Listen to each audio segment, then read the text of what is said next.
Hello, Meoni here, and welcome back to another video for Final Fantasy XIV. It's 7:23 in the morning.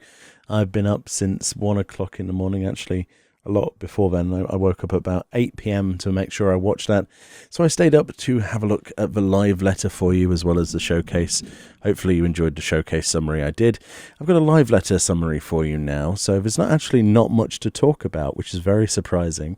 So first of all, they showed the 6.0 trailer for Endwalker. That's 6.0 if you didn't know already. Looking very fresh, but we've already seen that. So the 60-second letter from a producer live didn't have an actual trailer for patch 5.5, which is very unfortunate. I expected there possibly to be a trailer. Quite disappointed, actually. 5.5 then is called Death Unto Dawn, which makes sense considering it's a new dawn with Endwalker, so this is Death Unto Dawn. It's kind of like that transition into 6.0, which is quite an appropriate name. The patch itself will be released in two parts. They say the first part of 5.5 will be on April the 13th, which is also when the PS5 version of Final Fantasy XIV is available. That's a Tuesday. And part 2 of this patch releases at the end of May. So I guess we have that to look forward to. The new main storyline then is split between both parts 1 and 2 of those particular release dates in both April and May. So you'll have to wait until May for the complete conclusion of that storyline. And I imagine they'll have a cliffhanger for the April patch, as you would imagine anyway. The screenshot that they show is of the Alliance leaders then in the MSQ, the only screenshot they want to show, and the Scions around a table in Alamigo, presumably deciding on how to proceed with events. The leading into 6.0, we'll have to wait and see. Yoshida says that the story will be linked with Endwalker directly, and part 1 will be somewhat of an introduction to the expansion, and with the Digital FanFest announcement as well, it'll open up some hints as to part 2 of that storyline. So stay tuned for it. In 5.5 then, the instance dungeon Palgafan, I'm going to get butchered in the comment section for my pronunciation, looks like this is going to be trust system available, and they show a picture of this. They say, well, Yoshi says it looks familiar to what we saw in 4.5. As you can see there, that definitely looks like somewhere in, I don't know, maybe the locks or somewhere. Definitely near Alamigo, perhaps. Near one of those towers. Definitely in Garabania, that. Yes, I'm interested. Apparently the final chapter of the Sorrow of Whirlite storyline will come to an end in this patch as well. With the new trial, the last part of this will be called Cloud Deck, both on normal and extreme. This is confirmed to be Diamond Weapon. This is the final boss of that series, which is all the hype, honestly. Again, we get a new Alliance raid, which is even more hyped. This is the Chapter 3 of Your Hard Dark Apocalypse. They're not revealing the name of this at this time, unfortunately, but I'm sure that's going to kick some serious butt. I'm really looking forward to that. Yoshida says, who knows what Yoko Taro has in store for us this time, and honestly, it could be anything. I'm hoping for the carnival still, personally. There will also be a weekly quest tied to the storyline after the completion of this third chapter of Your Hard Dark Apocalypse. So I'm presuming something like they did with Dun Scaife with the flying, unidentified flying object for an accessory or something. Who knows? We'll have to wait and see what that weekly quest involves. Along with job adjustments for both PvE and PvP that they want to have the details for the next live letter. They're skipping them for now. Apparently, there will be new PvP rewards. They had some feedback on the PvP rewards. They show an armor set as one of these rewards, which looks kind of nice. It reminds me a bit of the Judge gear we just got added to Bostia, to Delibram Regine, but it's kind of cool. I'll never get that, but it looks nice.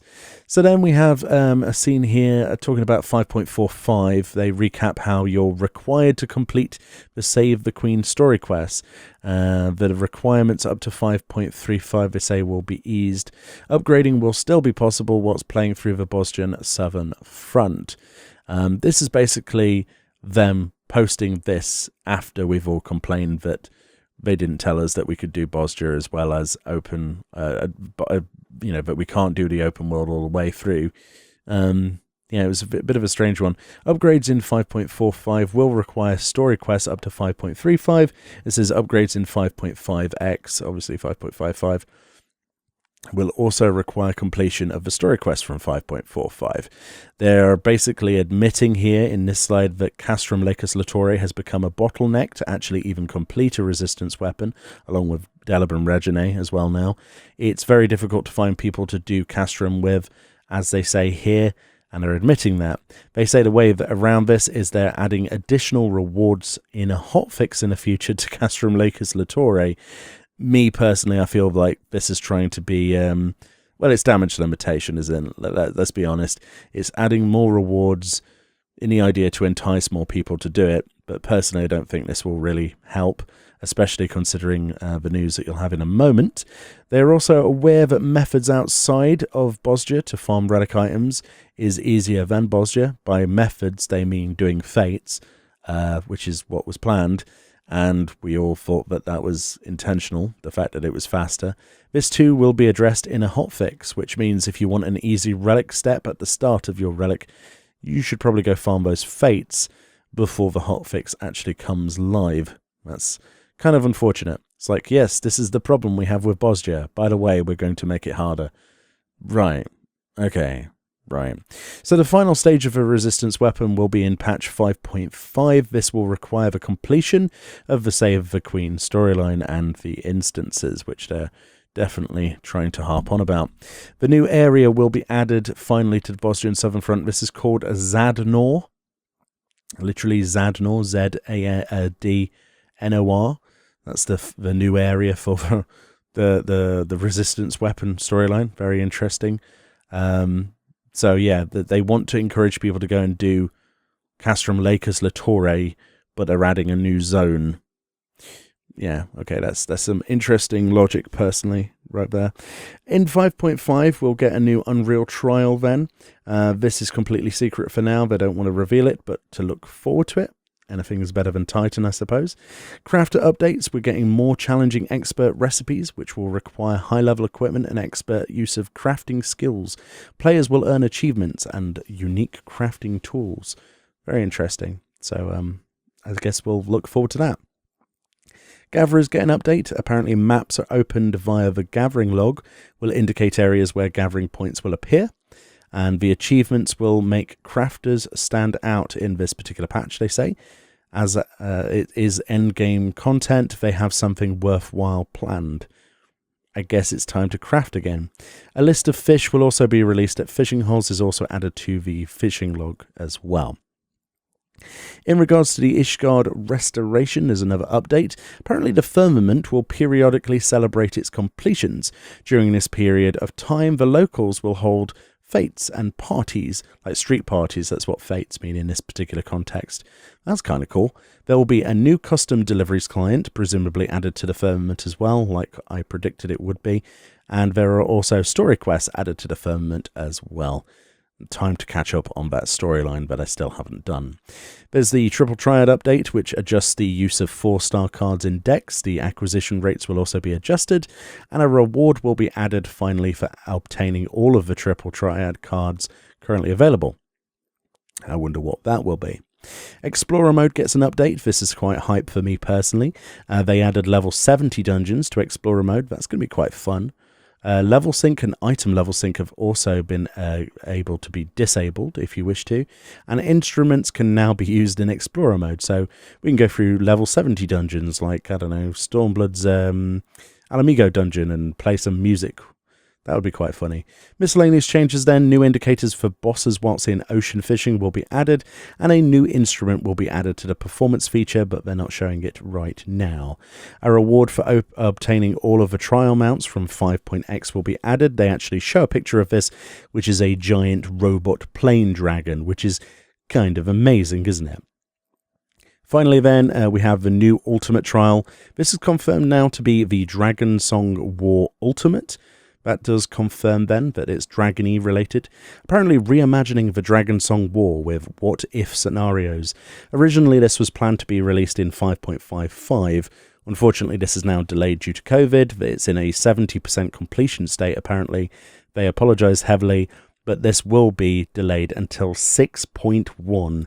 The same patch then as housing, as was mentioned in the announcement showcase earlier. Housing is coming to Ishgard in the next expansion.